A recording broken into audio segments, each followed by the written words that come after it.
Selamat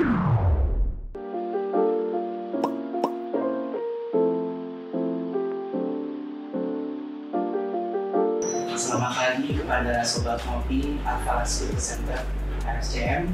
Pada pagi hari ini perkenalkan saya Dr. Adi bersama dengan Dr. Niki dan Dr. Afari akan sedikit berbincang dengan santai tentang beberapa topik yang saat ini cukup hangat.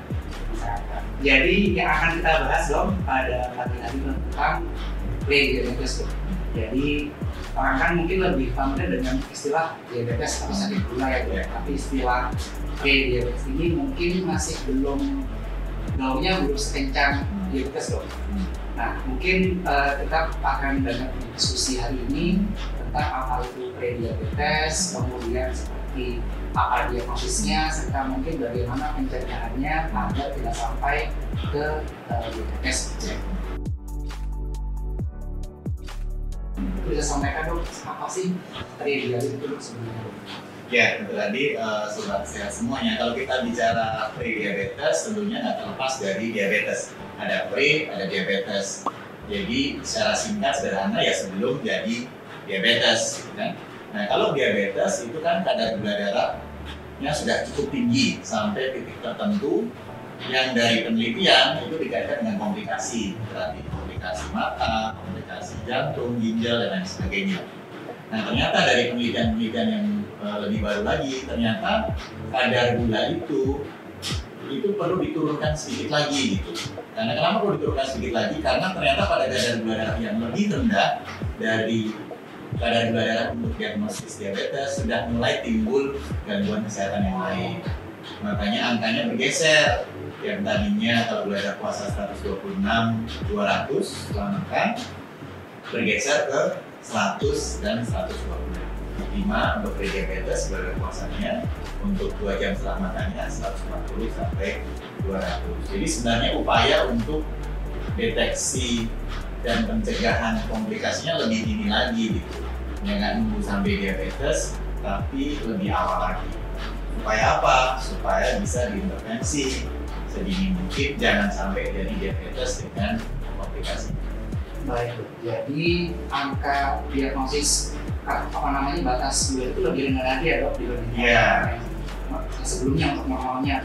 Ya sebenarnya kalau normal kan gula darah bangun tidur atau gula darah puasa kan 100 gitu ya dokter, di bawah 100. Kalian perlu tahu gula darah normal puasa itu, gula darah puasa normal itu di bawah 100. Berarti bukan rendah ya dok kalau di bawah 100? Bukan, normal di bawah 100, diabetes 126 ke atas. Nah di antaranya itu kita bilang pre-diabetes. Nah tadi udah sampaikan dok bahwa ternyata belum diabetes itu sudah bisa muncul beberapa komplikasi ya dok, atau efek tidak baik akibat gula darah ini. Apa sebetulnya efek yang apakah sampai komplikasi kayak diabetes, sakit jantung apa gitu atau mungkin bisa muncul tapi nggak sampai separah itu dok kalau melihat diabetes itu? Ya, berarti sobat sehat semua. Jadi kalau kita bicara diabetes atau kadar gula darah yang sudah tinggi itu prosesnya kan berjalannya tahunan gitu. Ini kita bicara diabetes tipe 2 ya tadi ya, yang memang paling banyak disandang oleh pasien, 95% ya. Prosesnya nggak semalam menjadi diabetes tipe 2 gitu, enggak. Prosesnya bisa 5 tahun, 10 tahun bahkan lebih. Nah, kenaikan kadar gula darah ini juga pelan-pelan gitu. Tadinya mungkin 100, naik sedikit, 110, 125, 140 berat puasa. Nah, dengan kenaikan gula darah ini timbul risiko komplikasi yang lebih tinggi. Makanya ada nilai yang 126 tadi. Tetapi sebenarnya di bawah 126 juga sudah mulai naik. Memang nggak setinggi pada titik di mana diagnosis diabetes tipe 2.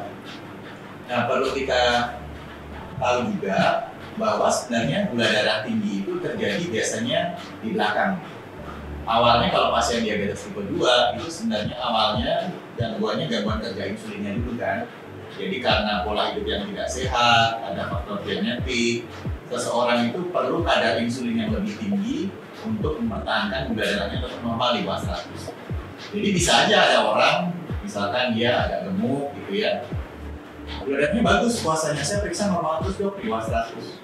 Tapi sebenarnya sudah masuk ke fase resistensi insulin kita bilang. Jadi dia perlu kadar insulin yang lebih tinggi untuk mempertahankan kadar gula darahnya. Kenapa bisa produksi insulin lebih tinggi ya? Karena pankreasnya dia kompensasi. Tapi pada suatu saat dia akan turun kemampuan kompensasinya, nggak bisa lagi dia produksi insulin yang berlebih, dia mulai turun. Nah karena dia ada gangguan kerja insulin, gula darahnya mulai naik. Nah kenaikan itu kan pelan-pelan. Nah, gangguan kesehatannya bisa karena gula darah yang naik tadi, bisa juga karena gangguan resistensi insulin tadi. Kalau gangguan resistensi insulin itu bisa misalkan kalau perempuan haidnya terganggu, nggak bisa punya anak, atau bisa timbul karena darahnya naik, kolesterolnya naik, dan komplikasi-komplikasi lain terkait dengan kadar gula darah yang mulai naik. Memang nggak seberat diabetes, tapi sudah mulai timbul. Nah, setelah kita tahu dok tadi untuk diagnosisnya, untuk akibatnya. Nah, penyebabnya apa dok sebenarnya dok sebagai diabetes ini? Apakah tadi faktor keturunan atau mungkin ada faktor yang lain seperti pola hidup atau seperti apa? Ya kalau kita bicara diabetes, prediabetes, sebenarnya faktor risikonya hampir ini. Kalau kita bicara diabetes tipe 2, prediabetes, itu kan kalau dalam penyakit itu selalu ada 3 faktor. Ada faktor genetik atau faktor keturunan.